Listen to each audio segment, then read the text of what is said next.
In this video, I will go over what clutter is, why we do not declutter, why we need to declutter, and how to declutter. Watch until the end of the video to learn the decluttering process in detail.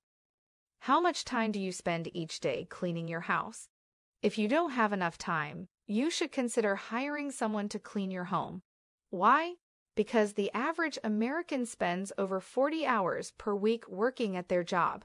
That leaves less than 20 hours for leisure activities such as cooking, exercising, or even sleeping. This means that most Americans spend too much time at work and not enough time enjoying themselves. If you want to save time and energy, you should declutter your life. Decluttering your home can help you free up some space and reduce stress. There are several ways to declutter your life, from organizing your closet to cleaning out your garage. Let's first define what clutter is. Anything you keep that isn't adding any value to your life is clutter. Clutter is about having too many things. Decluttering is about having fewer but better things.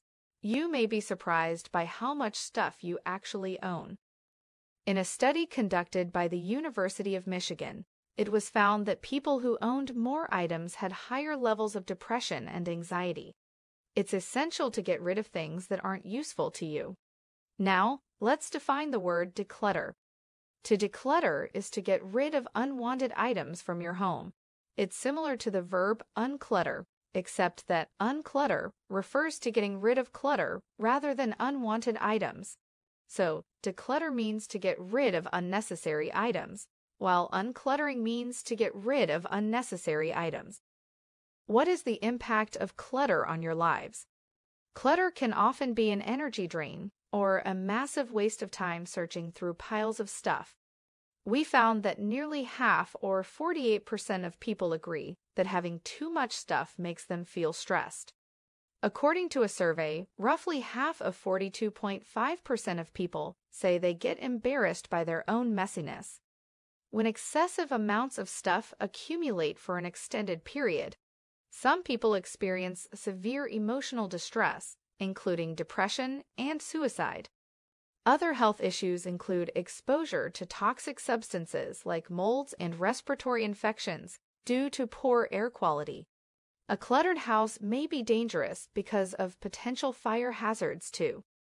In the next part, I will discuss when you should declutter. We will answer the question, can you declutter quickly? How long does it take to declutter? And do you need a professional to declutter? Watch the entire section to learn more about this topic. When should I declutter? This is a question for you, specifically. If you feel weighed down by your stuff, it is a good sign that you are ready to start decluttering. It is crucial to remember that this is merely a general feeling. Everyone's experience of being overwhelmed is unique. Decluttering can be challenging work. However, there are ways to make it easier. You can use some decluttering tips that I will discuss later to help you get started. But before we get started, let's answer these 3 questions. Can I declutter quickly? Yes, you can declutter quickly if you have a plan. The key is to set aside a specific amount of time each day to declutter. Some people like to do this on Sunday mornings while watching TV. Others prefer to do it after dinner when everyone has finished eating. Whatever works best for you will determine how fast you go. How long does it take to declutter my home? It depends on how much stuff you have. If you have a lot of stuff, it might take you a few weeks to complete the process. On average, it takes between 2 and 3 hours per week to declutter your home. It depends on how big your home is and how much stuff you have. A typical average-sized house costs around $150 per hour to declutter. But this number varies depending on the size of your home and the amount of stuff you have. Do I need a professional organizer to help me get rid of clutter? Definitely not.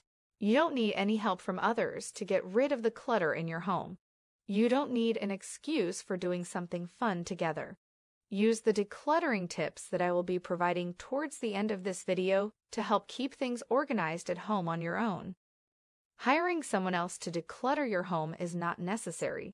In fact, Many people think that hiring a professional cleaner is too expensive.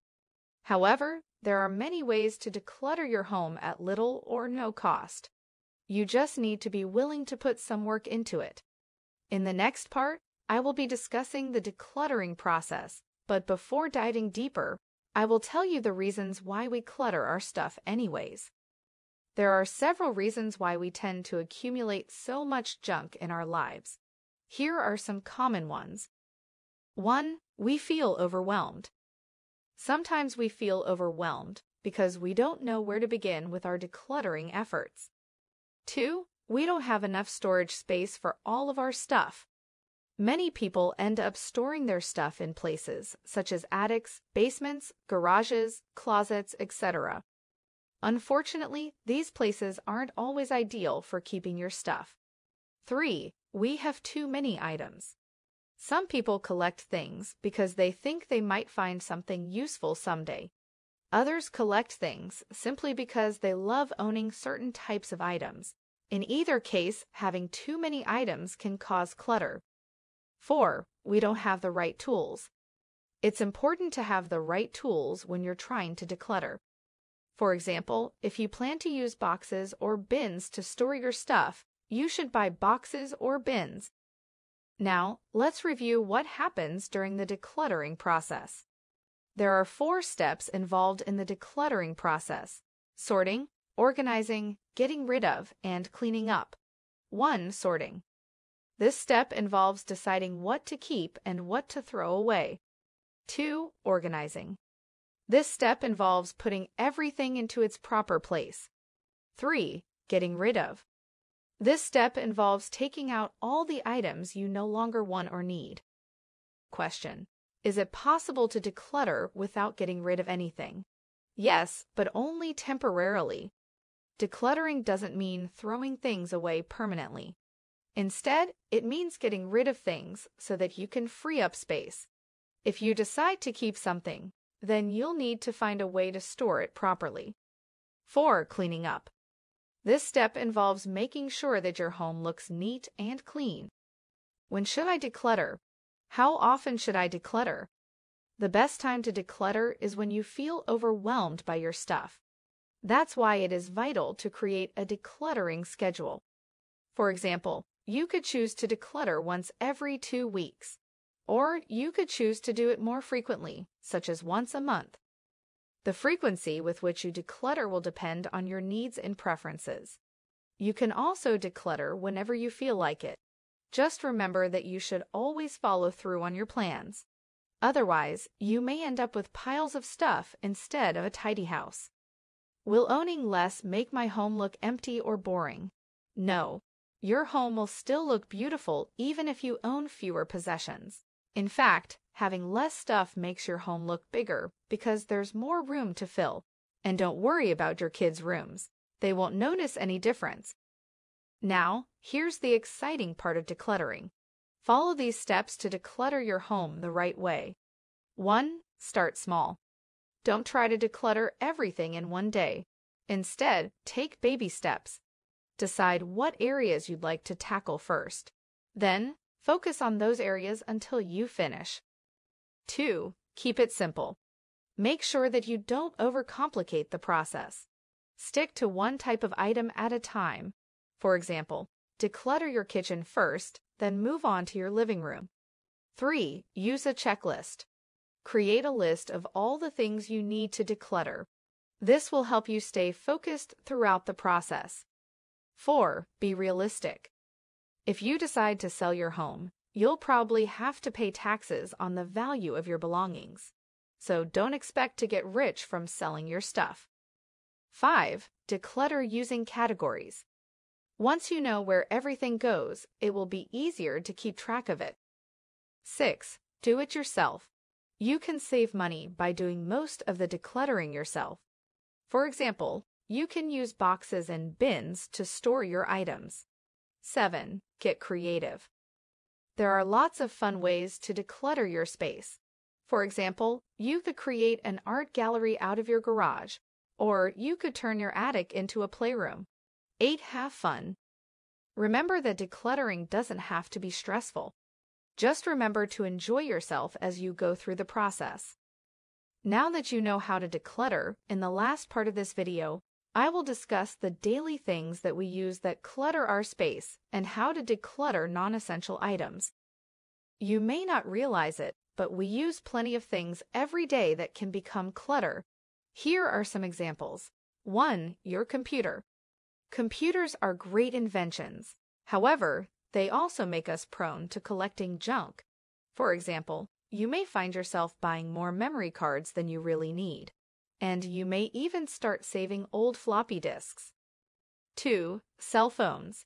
Most cell phones come with chargers, but you may still find yourself accumulating other accessories such as batteries, headsets, charging cables, etc. 3. Laptops. Laptops are convenient devices, but they also make us susceptible to collecting junk. For instance, you may find yourself purchasing extra cords or power adapters. 4. Kitchen appliances. Kitchen appliances are convenient, but they can also lead to clutter. For example, you might find yourself buying more dish soap than you actually need. How to declutter things that are not essential. The following tips can help you declutter non-essential things. 1. Create a donate list. Before throwing anything away, ask yourself whether this item is truly necessary. If it isn't, then put it on your donate list. This will prevent you from getting sidetracked by unnecessary purchases. 2. Use a box system. If you want to keep your belongings organized, try using boxes instead of bags. Boxes are easier to handle than bags. You'll also save time and money, since you won't need to purchase new bags over and over again. 3. Keep track of what you own. As you go through your belongings, write down everything that you own. Then organize your belongings according to categories. For example, you could create one category for clothes, another for books, and so forth. 4. Get rid of unused items. If you haven't used an item in a while, get rid of it. You can sell your unwanted items online, give them away to friends and family members, or donate them to charity. 5. Don't buy stuff you don't need. When you shop, be sure to only buy things you genuinely need. Otherwise, you'll end up spending more money than you planned. Always remember that the less clutter you have in your life, the more time you will have for the more important things in your life. Start decluttering and see how it changes your lives.